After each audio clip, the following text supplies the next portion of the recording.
the National Guard could be coming to a city near you. President Trump is reportedly planning to send troops to other cities like Chicago, Baltimore, continue his crime crackdown. As you may recall, the National Guard is currently in the nation's capital, Washington, D.C. State and local leaders are not taking well to the news. They say crime is under control, according to the New York Times. Illinois Governor J.B. Pritzker, and I will note 2028 Democratic candidate, probably bashed the plan, saying Trump is, quote, attempting to manufacture a crisis. Chicago Mayor Brandon Johnson, deeply unpopular, is also blasting the proposal. Let's take a look. This is not the role of the military. This is not their role. You know, the brave men and women who signed up to serve our country did not sign up to occupy American cities. This is costly, illegal, and unconstitutional. I'm going to use every single tool that is at my disposal in order to keep the people of the city safe. Meanwhile, Maryland Governor Wes Moore is trading barbs with Donald Trump over the decision. It comes after Moore invited the president to walk the streets of Baltimore with him. Trump is lambasting Moore on Truth Social, writing, quote, as president, I would much prefer that he clean up this crime disaster before I go for a walk. Not sure why that's in quotes. Stop talking and get to work, Wes. I'll then see you on the streets. Also, I gave Wes Moore a lot of money to fix his demolished bridge. I will now have to rethink that decision? Can't take back the bridge. Meantime, Pentagon officials have confirmed the National Guard will be mobilizing in 19 states in the coming weeks. Up to 1,700 guardsmen will head to the states to assist with Trump's illegal immigration and crime crusade. So, we are bringing this to more cities, continuing the conversation to a city we were just near you. Yeah. Now, Chicago and Baltimore are also cities that have had, again, significant levels of crime. Yep. It's not up, I don't think, too dramatically No, in probably Chicago, not year over year, but it's still high. It's a baseline level of crime more than we want. I mean, this is, again... And there are places run by, that have been run by Democrats for years and years and years. So, 2 points. One, let me make my second point first. Sure.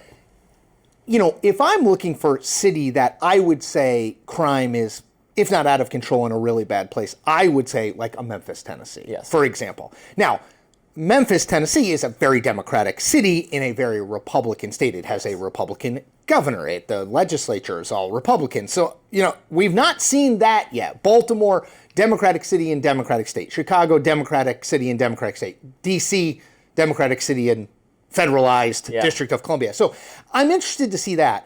But I do think it is really important is that the message can't be, and Brandon Johnson did this, and I just don't think it works. It can't be like, everything's cool here, because I don't think that's the lived reality of people in these places. One of the things I was struck by, the Washington Post did a poll last week about D.C., and the results were totally fascinating. It was like 73% of people don't want Donald Trump's federal takeover. 63% of people, D.C. residents, think it will probably work. Well, it's like, well, I hate Donald Trump, but also like more cops probably will work, and I don't feel totally safe. And that, to me, that's where Democrats have to find something to say. You cannot be for an acceptable amount of crime. And I would be the first to say, facts don't care about your feelings. Sorry, if everything's fine and the government's going to use this as a pretext to expand police power, whatever, I would call them out for it. And I used to make these arguments, especially when I felt like the media, if it bleeds, it leads, makes it seem like everything's getting worse.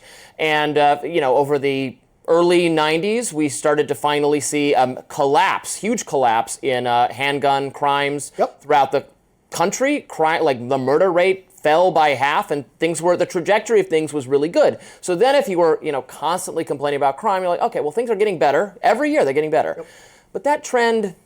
It's leveled paused at best. It paused, came up in some ways, and that is something that should concern us. Well, and I do remind people, and it's so hard because of where his story has gone, but like even before September 11th, the whole Rudy Giuliani, America's mayor, prosecutor, he's tough, and the left did not like what Rudy Giuliani was doing in New York City. Right. But in a lot of ways, it was the story of New York City was a story of revival. New Yorkers liked it enough to keep tourists are coming in. Exactly. He kept winning. And again, it's hard. It's like when I talk about John Edwards. Everything that's come after, John Edwards was right about some things like two Americas, but Rudy Giuliani, that was a time where America's cities, there was sort of an acceptance that, okay, we're going to have to sacrifice sacrifice some things to get what we want, which is to feel safe as residents and for tourists to feel safe because they drive the economy. And I wonder if we're headed back to a little bit of that. I don't mean a Republican in charge of a Democratic city. I don't think Chicago is electing a Democrat anytime soon. But like, look, Brandon Johnson's approval rating is, I mean, it's worse than like used car dealers, most politicians, and journalists. Like, it's really bad. So, it's, you know, like, at some point, if what you're doing isn't working, both from a policy and policing perspective, but also from a politics perspective, you said it in the open, and I think it's so important. Like, you can't just hate it because Donald Trump does it. Yeah. You know, and I think there's a lot of that.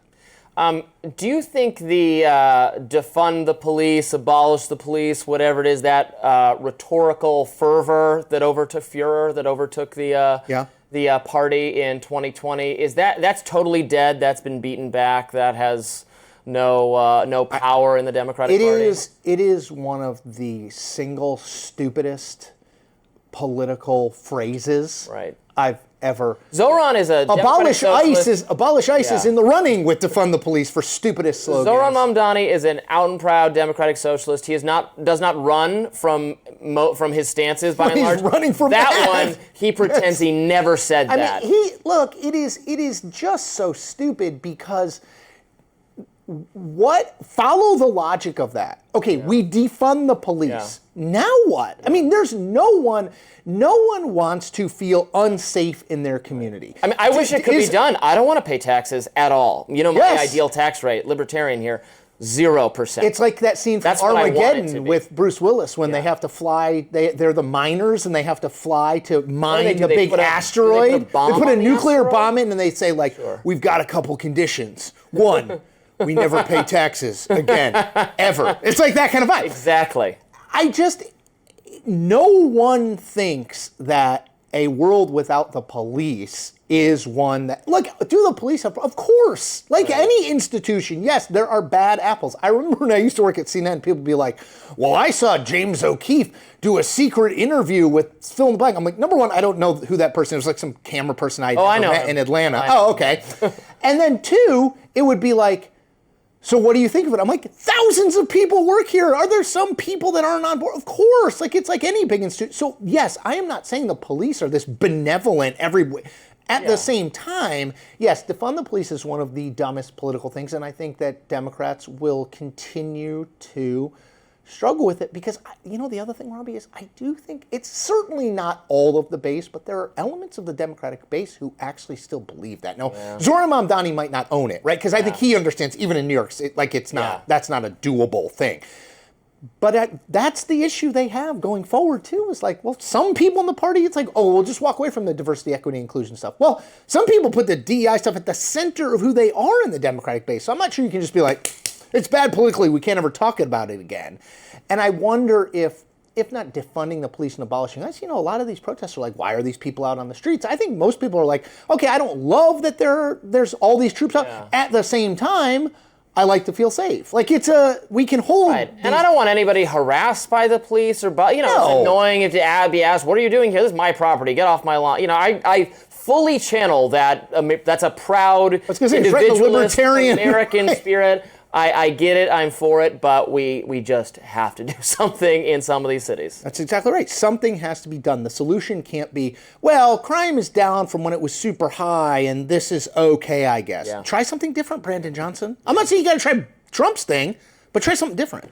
Need something to do differently to run on. Russia's foreign minister is saying next up that, yes, Ukraine does have a right to exist, but it's a little bit complicated. We'll discuss that next. Don't go anywhere.